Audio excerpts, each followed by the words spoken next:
வணக்கம் ஃப்ரெண்ட்ஸ், நான் உங்கள் ஸ்னேக் சிவா. இன்றைக்கி டவுனில் பாருங்கள், இன்றைக்கி பாம்பு நர்சன் கூப்பிட்டாங்க. ஆனால் பாம்பு இல்லை. ஒரு பெரிய கடைக்குள்ளே என்ன இருந்துச்சுன்னா, இவ்வளோ பெரிய கீரி, தட் இஸ் மங்கூஸ் இருந்துச்சு. ரொம்ப நேரம் போராடி இதை காப்பாற்றணும். ஸோ இதை இப்போ காற்று விட போகிறோம், பார்க்கலாம்.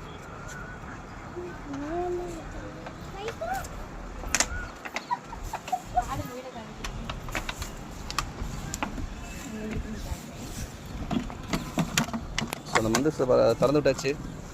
அவரே இப்போ வெளியே போகிறாரு.